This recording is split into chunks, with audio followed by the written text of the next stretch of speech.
What's up, guys? Today we're going to be talking about Cha-Ching! Dreams of Steel by Glen Cook. So, guys, this is the second book here in the omnibus, but what I like to consider it the final book here of the Books of the South. And for those that are new, just know that this is going to have spoilers for the previous books. It might be a spoiler-free review for Dreams of Steel, but I can't talk about what's going on without talking, spoiling some of what has come before, okay? So just know there are plenty of spoilers for the previous books about to happen, all right? If you're new and you really want to if you're interested in these books, know that we're doing a read-along. They're not super long, and there's plenty of us that have read several of them already. So there's plenty of people there to help you along the way if you hit any snags or hurdles. We're just, we're a group of people that believe that once you're in the Black Company, the only way out is feet first. All right? All right. Let's get into it. So here in Dreams of Steel, we're picking up right after the events of the Shadow Games.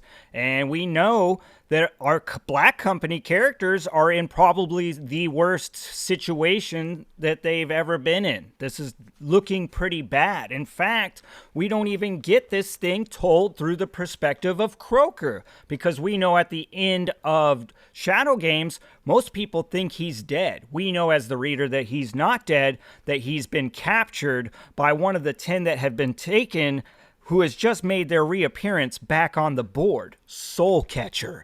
And we know that Soulcatcher and Frogface are in cahoots together, which is kind of how this capturing of Croker has somewhat played out. Now, in this book, we are going to get a new perspective, one through the lady, which will be kind of surprising, I think, for some. But for those that are missing good old Croker, just know that his perspective will pop up, though we are mainly focusing through the eyes of the lady here in Dreams of Steel. Personally, I really find that the new perspective through the eyes of the lady very refreshing. You have to think and just take a minute and think about all the narrators or just the people whose heads we've been in so far along the way. We've been in the head of a mercenary surgeon, a potato farmer, some spike thieves, just some very rough around the edges style of people. So here with the lady, we're getting a much more refined person, someone with a very strong voice, but also who's very tactical and savvy. And it really does play through to the reader. It has like the most military aspects in the storytelling. It's very tactical. Like the lady is going through the ranks and what she needs to do, where she needs to place this there and here and there. It feels very military fantasy, whereas some of the other additions to the story so far can feel very just like fantastical.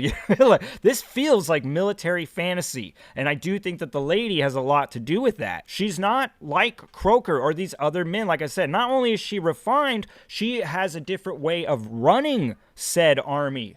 She's got some different tactics, ones that might be more sophisticated yet more sinister even.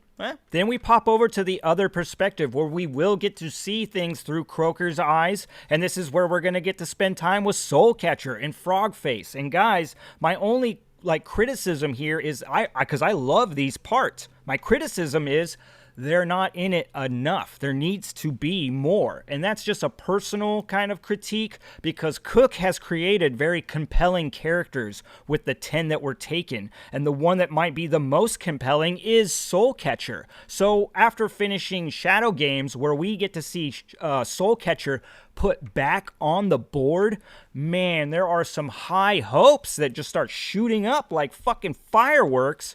And I'm not going to say that it's a disappointment, because I really appreciated the stuff that I got on the pages. I just want more, okay? I do like the tactics and everything that's going on with the lady, but god damn it, I want more of this crazy fucking wizard gal and her imp and, our good old surgeon who's in a shitty predicament. This is another thing I actually really like about this story, because it's not spoiler, guys. We know the Black Company has been defeated. So throughout this story, this is really like they've had the shit kicked out of them through several books, and we're really seeing them at an all-time low.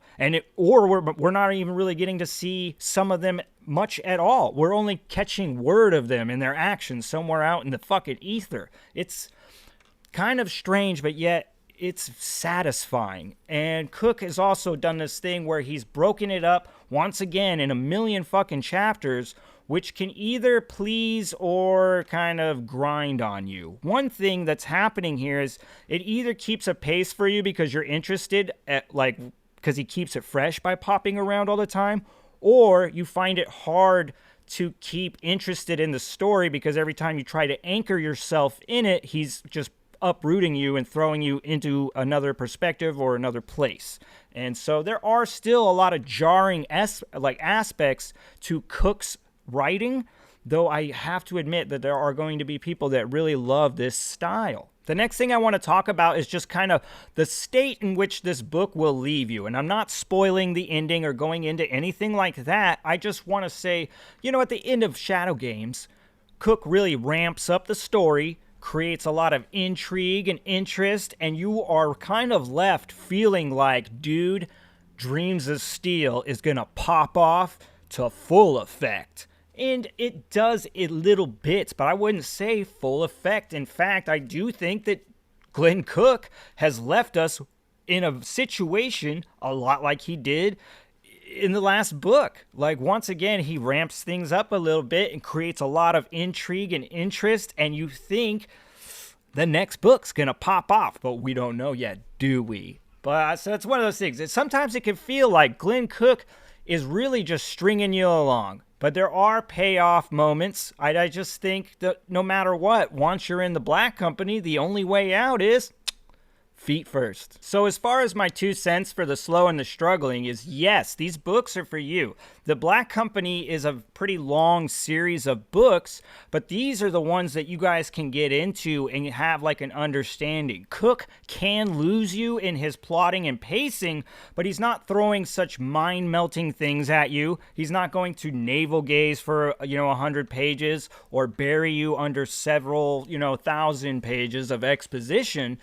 His thing is just rapid fire, man. He's going to bring things at you at a rapid rate, jump your ass all over the fucking board, and leave you feeling like you have whiplash in the most magical of ways. All right, guys. As always, thank you for spending some time down here at the channel and to Glen Cook. Akadoosh. I salute you, sir.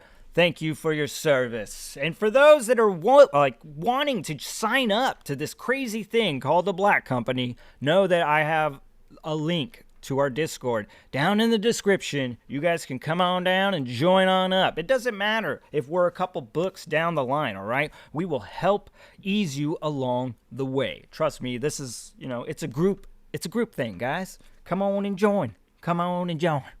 The water's fine. Well, the water might not be fine, but who gives a fuck? Just jump in, you know what I mean? Maybe the fucking shit will give you special powers. Who knows? You know what I mean? You know what time it is. Brr.